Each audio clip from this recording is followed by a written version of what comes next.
시청자 여러분 안녕하십니까. 화적터벌 세 번째 마지막 시간입니다.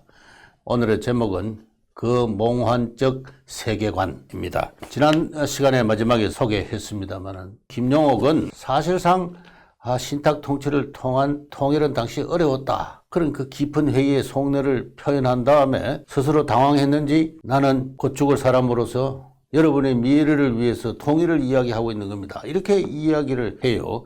그러고 나서 장면을 바꿔서 무슨 이야기를 하느냐 하면은 일본을 비난하기 시작합니다. 좌충우돌 하는 것이죠. 지난 하노이 트럼프 김정은 회담에서 가장 걸림돌이 된 것이 일본이다. 일본은 한국의 통일을 원하지 않는다. 한국의 분열을 원한다. 그래야 남한과 북한을 제 맘대로 가지고 놀 수 있기 때문이다.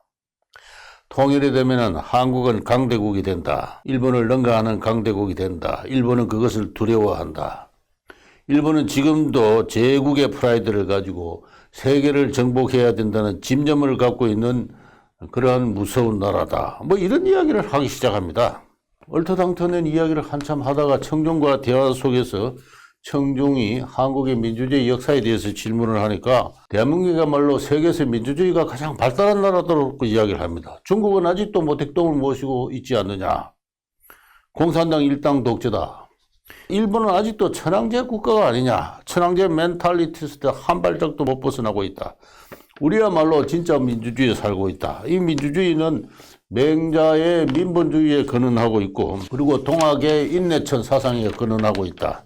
그것이야말로 근대적인 새로운 인간관이다. 그런데 반공주의에 찌들려 가지고 지금까지 큰 실현을 보지 못했다. 이제 우리 거기 반공 이데올로기, 냉전 이데올로기에서 벗어나야 된다. 이런 이야기를 밑도 끝듯이 하고 있습니다. 저는 김용옥의 이 일본 비판을 들으면서 제가 얼마 전에 이 학당의 TV를 통해서 강의한 반일 종족주의라는 어떤 그러한 그 단어, 그 용어가 떠올랐습니다. 저것이야말로 전형적인 폐쇄적인 정근대적인 종족주의적 발상이구나 그렇게 생각을 했습니다. 하노이 회담에서 아베 주상이 트럼프에게 사전에 전화해서 일본의 인권 문제를 거론해 주기를 바랬고 그것 때문에 회담이 깨진 한편의 원인이었다는 것은 언론 보도를 통해서 알고 있습니다. 북한은 1970, 80년대에 걸쳐서 일본인들을 지금 현재 확인된 것만 해도 17명을 납치를 했습니다. 일본 정부는 그 사실을 놓고 있지 않습니다. 국가란 것은 자국민을 보호를 해야 됩니다. 자국민을 보호를 하는 것, 더구나 납치라는 가장 반인권적인 어떤 범죄에 대해서 국가가 강인한 자세를 취하면서 납치의 그 재가를 추궁하고 납치범을 돌려주기를 요구하는 것은 근대 국가인 이상 놓칠 수 없는 놓으면은 더 이상 국가가 아닌 그러한 중대 문제입니다. 그러한 인권 의식에 투철하기 때문에 일본이 자국민의 납치 문제를 거론하는 것은 매우 당연한 것이고 훌륭한 것이고 우리 대한민국은 그것에 대해서 협조를 할 필요가 있어요. 그런데 대한민국에 그런 인권 의식이 없습니다. 아시다시피 납치된 어부가 얼마나 많습니까? 그 외에 비행기로 납치된 사람도 있고요. 한국 정부가 그것을 까마득하게 잊어왔습니다. 그 납치된 사람은 북한에서 자기의 조국이 자기를 버린 데 대해서 하염없는 절망과 비탄 속에서 아마 죽어갔을 거예요. 관광객이 피살될 사건을 두고 최근에 통일부 장관으로 지명된 사람은 그것은 있을 수 있는 통과 의례라고 이야기를 했습니다. 있을 수 없는 자유, 개인, 인권에 대한 개념이 없는 나라임을 대한민국이 그러한 나라임을 지난 역사가 증명해 오고 있습니다. 그에 비해서 일본은 제2차 세계대전 이후에 다시 새롭게 재편된 다시 태어난 일본은 세계적으로 자유민주주의가 매우 발달된 나라입니다.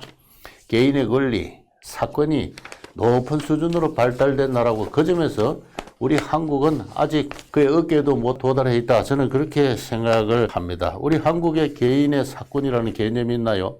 지난 탄핵 사태에서 제가 가장 가슴 아프게 생각하는 것은 박근혜 대통령을 옹호하는 것이 아니라 박근혜 대통령이 무엇이 잘못했는지에 대한 사법적인 조사나 판단이 있기 전에 정치적 탄핵을 했다는 것입니다.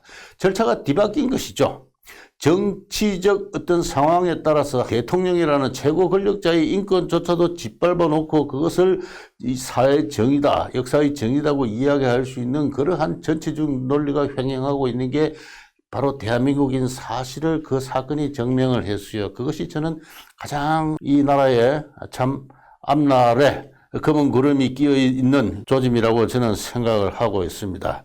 김용옥 씨가 일본을 아직도 세계를 정복할 꿈을 꾸고 있는 그런 제국주의 국가고 천황제 파시스트 국가라고 이야기하고 있는 것에 대해서 저는 고소를 금치 못하겠습니다.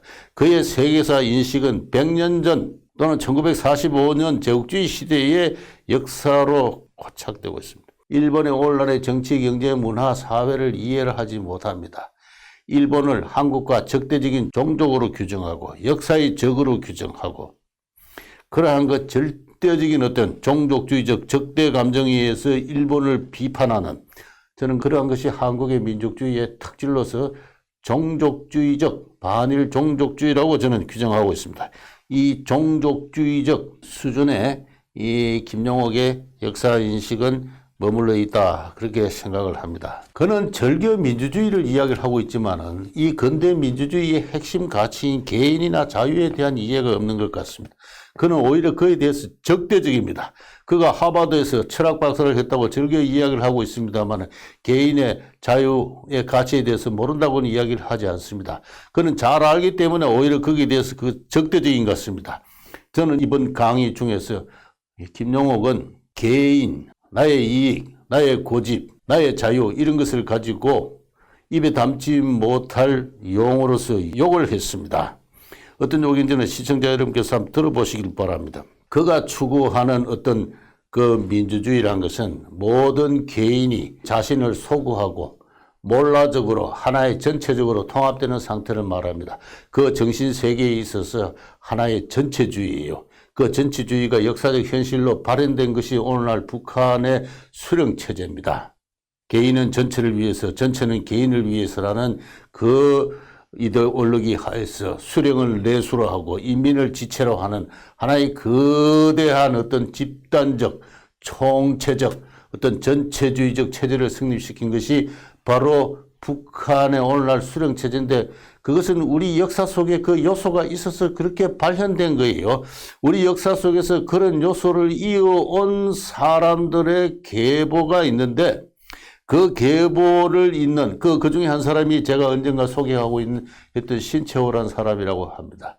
이 신채호에게 개인은 없어요. 개인이 없고 민족, 우리 민족이라는 어떤 집단이 있을 뿐입니다. 그 집단은 개인에 대해서 억압적인 이상 하나의 신분적 강인한 어떤 지배성, 신분성을 갖는 그런 것입니다. 바로 그러한 어떤 사상의 계보를 잇고 있는 것이 바로 이 김용옥이라는 사람이에요. 그는 여러 가지 어떤 미사역으로 그의 철학이 갖고 있는 어떤 보편성을 주장하고 있습니다만 세계 철학사에 본원한 그는 근대의 개인과 자유에 대해서 적대적이라는 측면에 있어서 완전히 몰근대적인 중세 감옥으로 우리 현대인들을 끌고 가는 그와 같은 반동적인 역사학에 불과합니다. 반동적인 철학이지요. 마지막으로 그는 어느 젊은이가 질문한 오늘날 한국의 젊은이는 취업 문제 때문에 고통을 받고 있습니다. 이 문제에 대한 선생의 생각은 어떤가? 라는 질문에 대해서 그 문제를 대기업의 탓으로 돌렸습니다. 대기업이 기성세대가 부를 나눠주지 않으니까 젊은이가 고통을 받고 있으니까 우리 함께 손을 잡고 투쟁을 합시다. 그렇게 해서 강의를 마무리하고 있어요. 그런 천박한 경제 지식을 갖고 어떻게 공개적인 자리에서 강연을 하려고 마음을 먹었습니까? 오늘날 한국 경제를 이만한 수준으로 1인당 소득 3만 불 이상으로 인구 5천만 명 이상이라 되는 나름의 거대 경제가 그런 소득 수준을 누리는 나라가 세계에서 대한민국이 7번째라고 합니다. 이러한 경제적 성취를 가능하게 했던 것은 국제 경쟁력을 갖는 한국의 대기업의 덕분이라고 할 수가 있어요. 한국의 대기업은 국내 시장을 토대로 해서 성장한 것은 아닙니다. 다 잘 알다시피 세계를 상대로 해서 반도체를 팔고 세계를 상대로 해서 배를 만들어서 팔고 세계를 상대로 해서 자동차를 만들어 파고 세계를 상대로 해서 TV를 만들어 팔고 컴퓨터를 만들어 팔고 그 다음에 석유 제품, 플라스틱 제품, 철강 제품 다 세계를 상대로 해서 활동을 하는 것이 오늘날 한국의 대기업이에요. 세계 시장을 상대로 해서 활동을 했기 때문에 대기업으로 클 수 있었습니다. 국내의 좁은 시장을 토대로 해서 영업을 한 기업으로 대기업으로 성장한 기업은 그렇게 많지가 않아요. 뭐 서비스 산업이나 말이지 유통산업에 좀 있긴 해도 그것은 별로 우리 한국 경제에서 중요한 포션을 차지하고 있지 않습니다. 세계를 상대로 해서 세계적 대기업으로서 국제적 경쟁력을 확보해서 성장한 그 대기업 덕분에 한국 경제가 있는데 오늘날 문재인 정부는 그거를 이해를 하지 못하고 대기업이 갖고 있는 부와 자산이 중소기업에 비해서 지나치게 많다, 경제적 불평등이다 이렇게 해서 대기업을 억누르고 있어요. 그러면서 국제 경쟁력이 없는 중소기업을 키운다고 합니다. 그러니까 오늘날 이 경제 위기가 오는 거예요. 이 문재인 정부는 그 잘못된 경제 정책의 여파로 그 후가로 아마 정권을 잃게 될 겁니다. 잘못된 경제 정책은 많은 사람들에게 큰 고통을 안겨주고 있는 것이죠. 우리 한국의 젊은이들도 대기업에 취직하려고 그래요.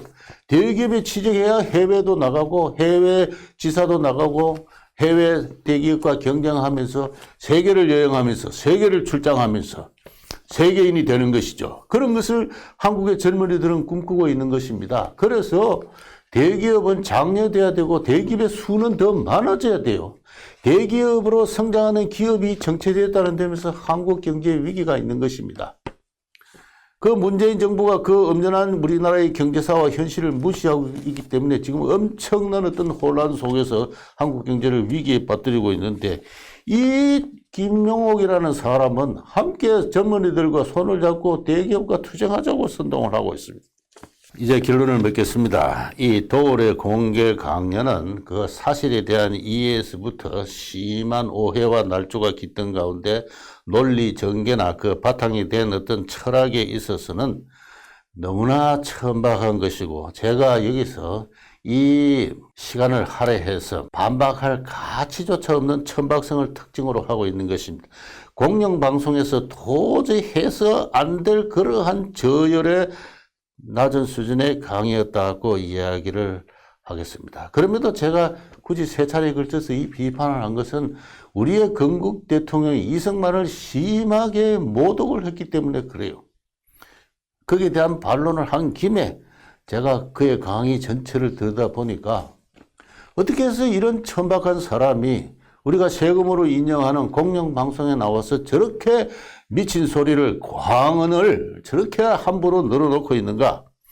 그거는 바로 공영방송의 운영 주체들이 그 천박성에 사로잡힌 그 천박성에 있어서는 동일한 정치 세력이기 때문에 그렇습니다. 그 자리에 동원된 청중으로 앉아있는 사람들조차 사람들마저 바로 이러한 그 영혼과 지성이 이미 천박하게 이미 심하게 천박해진 오염된 그런 상태라고 하겠습니다. 어떤 젊은이가 질문을 하면서 자기 아버지는 도저히 돌려내올 수 없을 상태로 그 지성이 굳어 있다라고 개탄을 했습니다. 오만방자한 자죠. 젊은이가 어떻게 인생의 경험도 없고 읽은 책도 별거 없는 주제가 자기 아버지 세대의 그 굳은 마음을 공개석상에서 함부로 비판한단 말입니까? 그 젊은이에게 제가 묻고 싶어요. 그 자리에 나와서 그렇게 마음대로 발언할 수 있는 그 자유는 어디서 온 것이냐고. 김용옥처럼 저렇게 화적대와 같은 천박성을 갖고 있는 강연이 그런 대로 행해질 수 있는 그 자유는 어디서 온 것이냐고. 중국에 가서 할 수 있어요? 북한에 가서 할 수 있어요? 마음대로 떠들고 희롱하고 조롱하고 매도할 수 있는 그 자유는 어디서 온 것이? 따져보시기 바랍니다. 그렇게 역사를 따져 올라가다 보면은 바로 그러한 천박한 이야기라도 해도 좋을 자유를 부여한 그러한 나라를 만들도록 평생을 노력한 헌신한 한 위인을 만나게 될 것입니다. 바로 여러분이 매도하고 조롱한 모욕한 바로 그 사람이에요. 그 사람이 쓴 책, 그 사람의 일생을 되돌아보면서 그날에 있어서는 안 될 그 천박한 한 편의 드라마에 참가한 것을 부끄럽게 생각하면서 스스로 진정한 자유인으로 자기의 심성을 한번 되돌아보시길 바랍니다. 이상 세 차례에 걸친 제 강의를 화적 터벌, 우리의 건국 대통령을 매도했던 김영호, 그 화적을 터벌하는 강의를 여기서 마치도록 하겠습니다. 감사합니다.